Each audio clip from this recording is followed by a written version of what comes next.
सिंधु घाटी की सभ्यता के बारे में पढ़ रहे हैं। सिंधु घाटी की सभ्यता केवल भारत की ही नहीं बल्कि विश्व की भी प्राचीन सभ्यताओं में से एक सभ्यता मानी जाती है।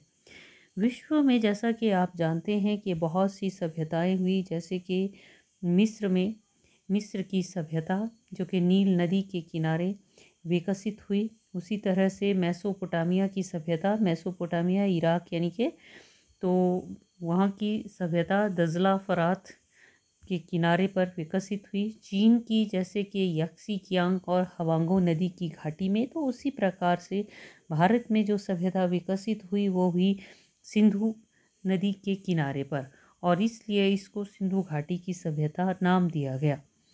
विशेष तौर पर सिंधु नदी के बारे में हम देखें तो प्राचीन समय से लेकर अब तक जो है सिंधु के ही नाम से ही हमारा जो हिंदू धर्म है इसका भी नाम पड़ा। हिंदू का मतलब जो है ये सिंधु का ही बिगड़ा हुआ रूप है। जो लोग सिंधु के किनारे रहते थे उनको ही हिंदू या सिंधु का नाम दिया गया, और इसी के अंतर्गत सिंधु घाटी के जो लोग थे, वैसे भी मनुष्य का जो जीवन है वो विभिन्न प्रकार के क्रियाकलापों से प्रभावित होता है। हमारी जो समाज है, हमारा जो अर्थव्यवस्था है, धर्म है, राजनीति है, सांस्कृतिक क्रियाकलाप है, ये सारे के सारे मनुष्य जीवन को प्रभावित करते हैं। आप देखते हैं कि जो विशेष तौर पर एनिमल्स हैं, यानी कि पशु हैं, जानवर हैं, पेड़ पौधे हैं, उनकी कोई इस प्रकार की सोशल लाइफ या सामाजिक जीवन नहीं होता है, क्योंकि मनुष्य ही है इस पृथ्वी पर जो कि इस प्रकार के जीवन जो है उसका इस प्रकार के क्रियाकलापों से प्रभावित होता है। तो इतिहास में भी हम खास तौर पर जब भी इतिहास को पढ़ते हैं, जानते हैं, तो उसमें हमारा समाज, हमारा धर्म, हमारी राजनीति, हमारी अर्थव्यवस्था और हमारी जो सांस्कृतिक गतिविधियां हैं उन सब के बारे में हम पढ़ते हैं। तो हम लेंगे अब सिंधु घाटी के लोगों के जीवन के बारे में। उनके जीवन में जैसे कि उनकी जो सामाजिक या सोशल लाइफ है उसके बारे में हम सबसे पहले आज पढ़ेंगे। सिंधु लोगों का की सभ्यता में जो विभिन्न स्थानों से जो सामग्रियां मिली हैं, अवशेष मिले हैं, उसी से ही उनके सामाजिक जीवन का पता चलता है कि उनका समाज बहुत ही उन्नत और संपन्न था। तो उनके समाज में सबसे पहले आती है फैमिली लाइफ या उनका पारिवारिक जीवन। पारिवारिक जीवन के अंतर्गत जो भी वस्तुएं मिली हैं उसी से पता चलता है कि वे लोग संयुक्त परिवार में रहते थे, शायद एकल परिवार भी हुआ करते थे, क्योंकि उस समय के भवनों के अवशेषों में विशाल भवन को देखकर तो ये पता चलता है कि उस समय बड़े बड़े संयुक्त परिवार रहते होंगे। छोटे भवनों के आधार पर हम ये अंदाज़ा लगा सकते हैं कि उस समय एकल परिवार भी होते होंगे। संयुक्त परिवार में दादा दादी, माता पिता, चाचा चाची, भाई बहन, सगे व चचेरे भाई बहन, पुत्र पुत्रियां आदि मिलकर रहते थे, जबकि एकल परिवार में पति पत्नी और उनकी संतानें रहती थी। सिंधु घाटी की खुदाई से प्राप्त अधिकांश स्त्रियों की मूर्तियों के आधार पर यह अनुमान लगाया जाता है कि वो जो सोसाइटी थी वो मातृ प्रधान थी, पितृ प्रधान नहीं थी। स्त्रियों को समाज में प्रमुख स्थान दिया जाता था। सेकंड है डिवीज़न ऑफ सोसाइटी, समाज का विभाजन। समाज का विभाजन जिस तरह से आप देखते हैं, हम हिंदू सोसाइटी को पढ़ते हैं तो 4 भागों में हमारी सोसाइटी विभाजित है। तो सिंधु लोगों का जो समाज था वो भी 4 भागों में विभाजित था। पहला वर्ग था विद्वानों का, दूसरा सैनिक, तीसरा व्यापारी और चौथा जो था वो कृषक वर्ग था। विद्वान वो लोग थे जो कि विशेष तौर पर धर्म कर्म का काम भी करते थे, पढ़े लिखे थे। सैनिक वो थे जो कि रक्षा करते थे समाज की, देश की। व्यापारी वो थे जो खेती बाड़ी करते थे, व्यापार करते थे। कृषक और मजदूर वो लोग थे जो कि इन तीनों के साथ मिलकर कार्य करते थे। तो सोसाइटी जो थी वो 4 भागों में बंटी हुई थी। फिर है उनके हाउसेस के बारे में, उनके मकान जो थे वो कैसे थे, किस प्रकार के घरों में रहते थे। खुदाई से ही, जैसे कि मैंने आपको बताया कि घर जो मिले हैं, मकान जो मिले हैं, एक तो पता चलता है कि वो नागरिक सभ्यता थी। भवन बड़े योजनाबद्ध तरीके से बनाए जाते थे। आजकल की तरह उनके घर भी कच्चे और पक्के दोनों प्रकार के होते थे। आर्थिक स्थिति के अनुसार गरीब लोगों के घर पक्के कच्ची ईंटों के हुआ करते थे और अमीर लोगों के घर पक्की ईंटों के और बड़े बड़े घर हुआ करते थे। पक्के मकानों के खंडहर से पता चलता है कि उनके घरों में रसोई घर, स्नान गृह, शौचालय, 2 कमरे इत्यादि होते थे। ये मकान पक्की ईंटों के बने होते थे जो गाढ़ा चुनाव और विशेष प्रकार के सीमेंट से पक्की की जाती थी। छतों में लकड़ी व ईंटों का प्रयोग किया जाता था। फर्श को ईंट से पक्का किया जाता था। कच्चे मकानों के अवशेष ज़्यादा नहीं मिलते हैं और शायद ये भी हो सकता है कि प्राकृतिक प्रकोप के कारण ये जो कच्चे मकान हैं ये नष्ट हो गए होंगे। फिर भी कुछ मकानों की या दीवारों में कच्ची ईंटों के अवशेष अवश्य मिले हैं। तो इस तरह से पता चलता है कि उनके मकान कुछ छोटे थे, कुछ बड़े थे, कुछ कच्चे और पक्के मकान हुआ करते थे। फिर बात आती है उनके भोजन की, भई वो क्या खाते पीते थे। यहाँ कृषि बड़े पैमाने पर करते थे लोग। गेहूँ, जौ, खजूर, दूध, फल, सब्जियों का प्रयोग करते थे। लोग मांसाहारी भी थे। मछली, सूअर, कछुआ, भेड़ आदि का मांस खाते थे क्योंकि जो घरों की नालियाँ हैं वहाँ से हड्डियाँ जो मिली हैं सड़कों से पे पड़ी हुई मिली हैं, तो उससे पता चलता है कि वे लोग मांस का सेवन भी करते थे। शाकाहारी भी थे। अनेक प्रकार की साग सब्जियों के अलावा दाल इत्यादि का भी इस्तेमाल करते। दूध, दही, मक्खन, घी, मसालों का सेवन करते थे। अनार, केला, खजूर, नारियल जैसे फल खाते थे। सिंधु लोग जो थे स्वादिष्ट भोजन खाने के बहुत शौकीन थे क्योंकि सिंधु घाटी के घरों के अवशेषों में सील व बट्टे इनके मसाला पीसने के प्रयोग में लाए जाने वाले ये जो विशेष तौर पर हम ये कह सकते हैं जो वस्तुएं हैं वो प्राप्त हुई हैं। जैसे कि आधुनिक समय में तो आप देखते हैं भी हम क्या करते हैं, मार्केट में जाते हैं या विशेष तौर पर मसाला पीसने वाली या फिर कुछ भी दाल पीसने वाली मशीन को ले आते हैं, लेकिन अभी भी आप जाएं दूर दराज के गांव में सिलबट्टे का प्रयोग जो है लोग इसके लिए करते हैं, पीसने इत्यादि के लिए। फिर है उनके ड्रेस एंड हेयर ड्रेसिंग के बारे में। उनके कपड़े कैसे थे, पहनावा कैसा था और किस प्रकार की वो हेयर ड्रेसिंग अपने बालों को बनाते थे। मोहनजोदड़ो, हड़प्पा के अन्य बहुत से स्थानों से जो भी मूर्तियां खुदाई से मिली हैं, मोहरें मिली हैं, तकलियाँ, सुइयाँ इत्यादि मिली हैं, उससे पता चलता है कि लोग सूती और ऊनी दोनों वस्त्रों का मौसम के अनुसार प्रयोग करते थे।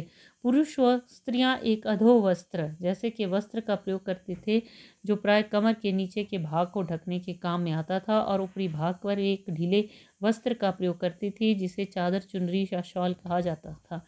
पुरुष धोती बांधते थे और ऊपरी भाग को एक ढीले वस्त्र से ढकते थे। सुइयां मिलने के कारण पता चलता है कि वे लोग अपने जो वस्त्र थे उनको सिलते भी थे, कढ़ाई करना भी जानते थे। स्त्रियां सिर पर एक विशेष प्रकार का कपड़ा पहनती थी जो सिर को पंखे की तरह उठा देता था।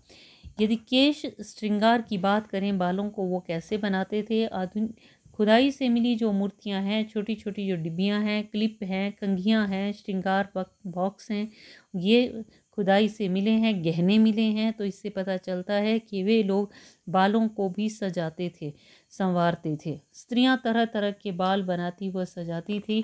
स्त्रियां जिस तरह से आधुनिक समय में हमारे कुछ जो लड़कियां हैं या महिलाएं हैं जिनके बाल कुछ के छोटे बाल रखने के शौकीन होती हैं, कुछ जो हैं लंबे बाल, कुछ जूड़ा बांधने के, तो उसी प्रकार से वो लोग भी अपने जो केश थे, बाल थे, उनको सजाते और संवारते थे। वे सिर पर सोने, चांदी, तांबे के आभूषण भी पहनती थी। शीशा देखने के लिए धातु का एक चमकीला पॉलिश किया जाता था।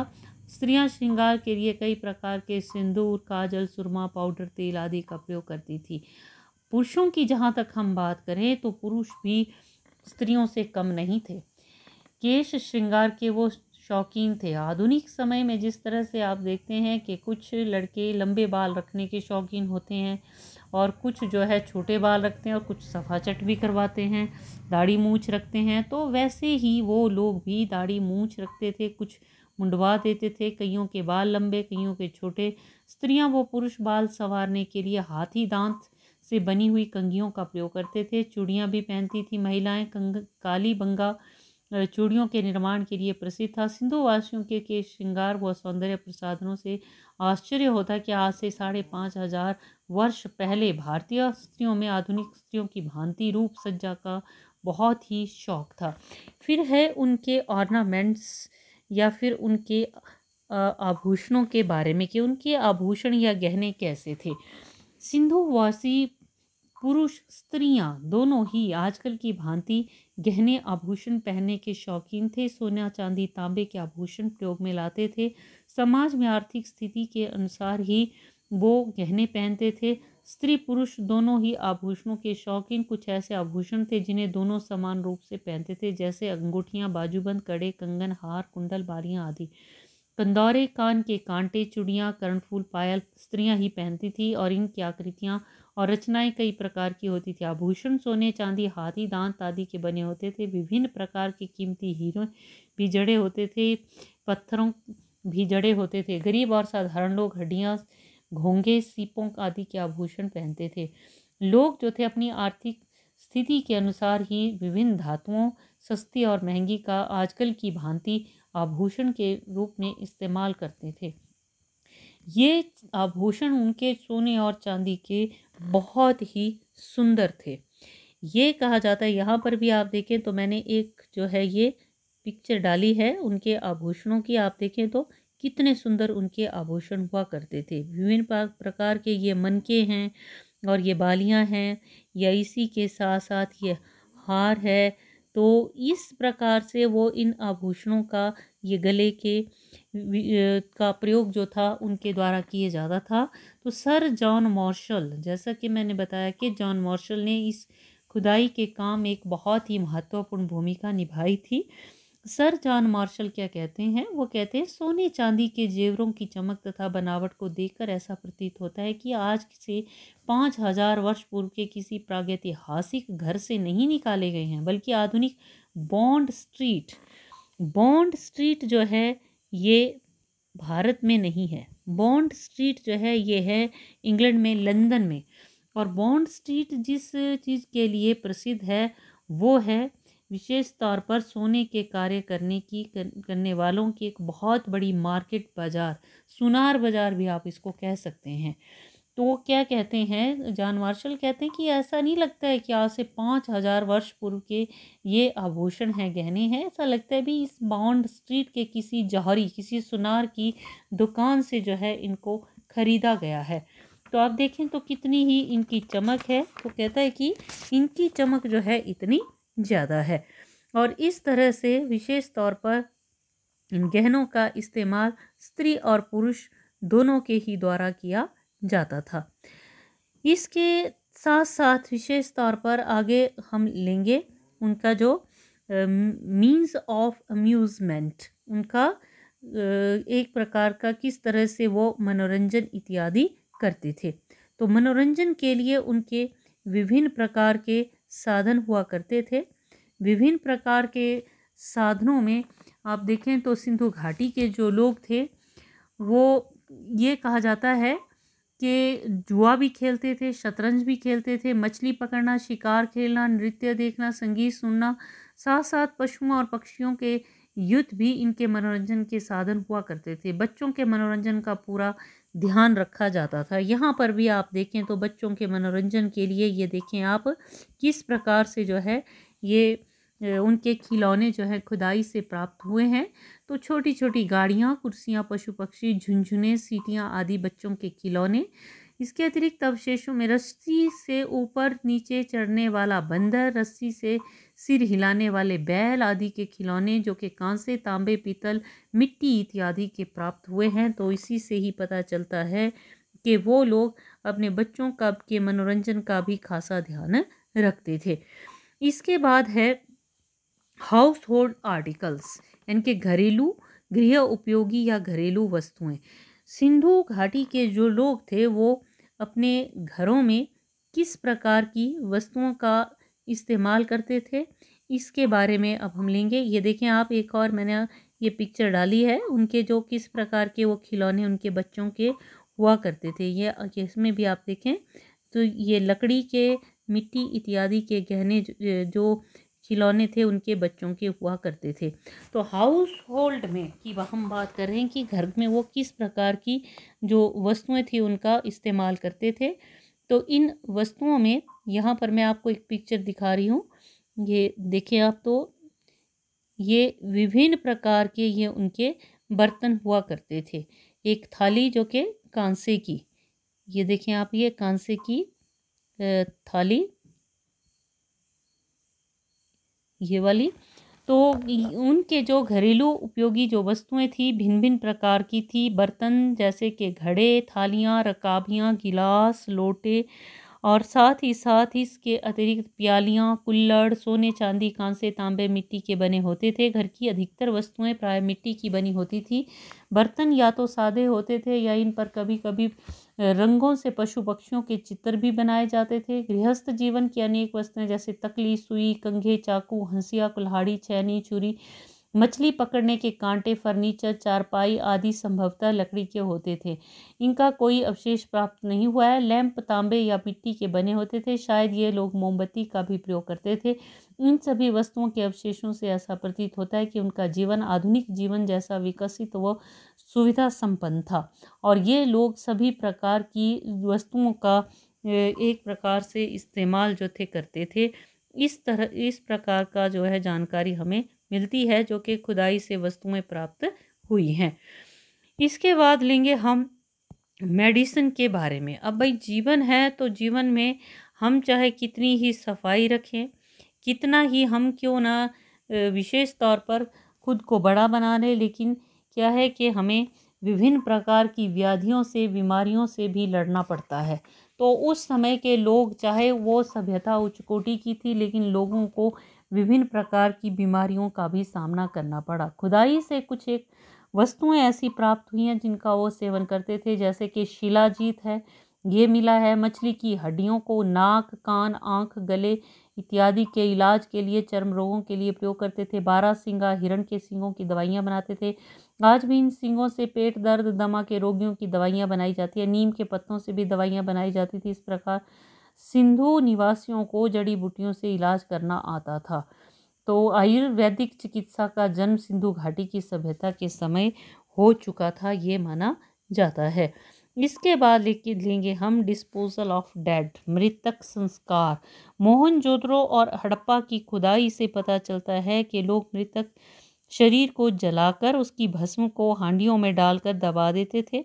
मृतक शरीर को पूर्ण रूप से दबा देते थे अथवा उसे खुले स्थान पर फेंक देते थे। पशु पक्षी उनको खा जाते थे तो उनकी हड्डियों को दबा दिया जाता था। शव के साथ अन्य कई वस्तुएं भी रख दी जाती थी। संभवतः प्रारंभ में और उन्नति के काल में दाह प्रथा भी प्रचलित थी, परंतु आक्रमणकारियों के आने के साथ साथ अन्य प्रथाएं भी चल पड़ी।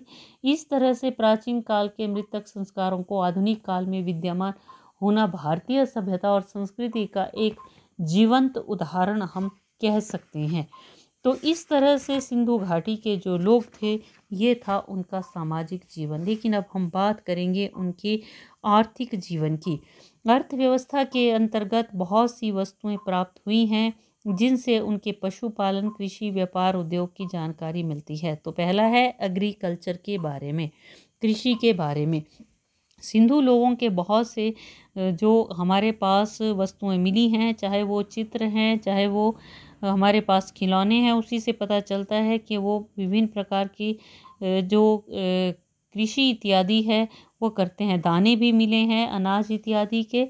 अधिकांश लोगों का मुख्य व्यवसाय कृषि था। गेहूं, जौ, चावल, कपास, तिल आदि उगाते थे। खजूर, केला, नारियल, तरबूज, नींबू आदि फल भी पैदा करते थे। जल की अधिकता के कारण सिंचाई के साधन उपलब्ध थे, तो बैलों से वो हल खींच कर खेती करते थे। मेसोपोटामिया की सभ्यता के लोग कपास व कपास के पौधे सिंध क्षेत्र से आयात करते थे, और उन्होंने इन कपास को सिंदम वो कहते थे, तो इसी से पता चलता है। दूसरा है पशुपालन, क्योंकि जो जिस प्रकार के चित्र इत्यादि या खिलौने मिले हैं उससे ही पता चलता है कि किस प्रकार के पशुओं का वो पालते थे। बैल, गाय, भेड़, बकरी, कुत्ता, हाथी, ऊंट आदि। इसके अतिरिक्त हंस, बंदर, खरगोश, मोर, हिरण, सिंह, गैंडा आदि पशुओं से भी वो भली भांति परिचित थे। विशेष रूप से बैल से मांसाहारी होने के कारण पशुओं का शिकार करते थे। हड्डियां और चमड़े से अनेक प्रकार की वस्तुएं बनाते थे। सिंधु घाटी के सभ्यता के लोग जिस पशु से परिचित नहीं थे वो है घोड़ा, क्योंकि घोड़े की कोई भी हड्डी इत्यादि नहीं मिली है। इसके अतिरिक्त उनके एक ऐसी ईंट मिली है चुनहुदरों से जिस पर बिल्ली और कुत्ते के पांव के निशान है। इससे पता चलता है कुत्ते व बिल्ली भी उसके पालतू जानवर हुआ करते थे। अगला है अन्य उद्योग धंधे, अदर प्रोफेशंस। अन्य उद्योग धंधों में समाज में बहुत से अन्य प्रकार के उद्योग धंधे वाले जो लोग थे रहते थे, कुम्हार थे जिनके बर्तन इत्यादि मिट्टी के बनाते थे, शिकार करने वाले शिकारी लोग थे जो कि पशुओं की खाल और बालों से बहुमूल्य वस्तुएं तैयार करते थे। सूत कातना, कपड़ा बुनना, खुदाई से मिली तकलियों से पता चलता है। आभूषण बनाने का कार्य सुनार करते थे। सिंधु घाटी के लोग कांसे, तांबे और अन्य धातुओं से परिचित थे, तो बर्तन इत्यादि, हथियार, मछली पकड़ने और कांटे और सौंदर्य प्रसाधन इत्यादि मिले हैं। की वस्तुओं के साथ ये लोग शंख, सीप, घोंगा, हाथी दांत के काम में भी माहिर थे। कुछ लोग धातुओं के हथियार बनाने का कार्य करते थे और कुछ लोग माला के मनके बनाने, चूड़ियाँ बनाने का काम भी करते थे। चुनहोदरों में माला के सुंदर मनके मिले हैं। राजस्थान में स्थित कालीबंगा नामक स्थान पर चूड़ियाँ बनाने का केंद्र था। तो इस तरह से ये लोग विभिन्न प्रकार की कारीगरी भी करते थे। अगला है व्यापार और वाणिज्य, इसकी तरफ भी खासा ध्यान दिया। मोहनजोदड़ो, लोथल, चुनहूदड़ो, हड़प्पा, कालीबंगा जैसे व्यापारी केंद्र थे। लोथल में जहाज पर सामान चढ़ाने व उतारने का केंद्र था और यहाँ से कुछ ऐसी वस्तुएं मिली हैं जिनका इस घाटी में निर्माण नहीं होता था, तो पता चलता है कि विदेशों से ये वस्तुएं मंगवाई जाती थी। स्थल जल दोनों मार्गों से व्यापार होता था। कुछ छकड़े खिलौने से भरे बनाए गए हैं और इनसे ज्ञात होता है कि व्यापारी जहाज़ों और नावों से जल मार्ग और छकड़ों या बैलगाड़ियों द्वारा स्थल मार्ग से वस्तुओं का एक स्थान से दूसरे स्थान को ले जाते थे। बाह्य और विदेशी दोनों आंतरिक और बाह्य या विदेशी व्यापार दोनों उन्नत था। ये लोग लकड़ी हिमालय पर्वत, कश्मीर क्षेत्र से, तांबा व संगमरमर राजस्थान, सीप व शंख काठियावाड़ से मंगवाते थे। सिंधु घाटी के लोग के जो व्यापारी थे, तांबा, हाथी दांत से बनी वस्तुएं मोर, अफगानिस्तान और ईरान को भेजते थे। मेसोपोटामिया, मिस्र, सीरिया, सुमेर इत्यादि के साथ इनका व्यापार होता था। आगे है माप व तोल की जो वस्तुएं हैं। तो माप और तोल की जहाँ पर मैं बात करूँ तो यहाँ पर कुछ मैंने ये पिक्चर्स भी डाली हैं कि किस प्रकार का उनका माप तोल से संबंधित। ये देखिए आप, एक ये तराजू है और ये माप तोल के विभिन्न प्रकार के वॉट या बाट जो है ये रखे गए हैं इस प्रकार के। तो इससे पता चलता है कि ये कुछ बाट बहुत छोटे मिले हैं, कुछ बड़े मिले हैं और ये माना जाता है कि ये सभी बाट सख्त पत्थर से बनाए जाते थे जिसे चर्ट कहते थे। जो छोटे बट्टे हड्डियों के बने होते थे। इन सभी बट्टों के विभिन्न स्थानों से मिलने के बावजूद इनमें एक रूपता देखने को मिलती है। इन बट्टों पर द्विगुणात्मक अनुपात अर्थात 1.2, 4, 8, 16 था और बड़े बट्टों का अनुपात दशमलव पत्ती के अनुसार था। तो इसी से ही पता चलता है कि वे इस प्रकार की प्रणाली से परिचित थे। कुछ बहुत ही छोटे बाट और बहुत ही छोटे तराजू और कुछ बहुत ही बड़े तराजू इत्यादि मिले हैं। मापने के भी इंच इत्यादि के कुछ एक जिसको कि हम फीता कहते हैं वो भी प्राप्त हुआ है। कांसे की बनी तराजू मिली है। तो इस तरह से उन लोगों का जीवन आर्थिक तौर पर बहुत ही समृद्धशाली था और इस तरह से हम देखते हैं कि सिंधु लोगों के जहाँ सामाजिक जीवन उच्च कोटि का था वहीं उनकी अर्थव्यवस्था भी उच्च कोटि की थी। उनके धर्म और उनकी राजनीति के बारे में हम अगले वीडियो में बात करेंगे।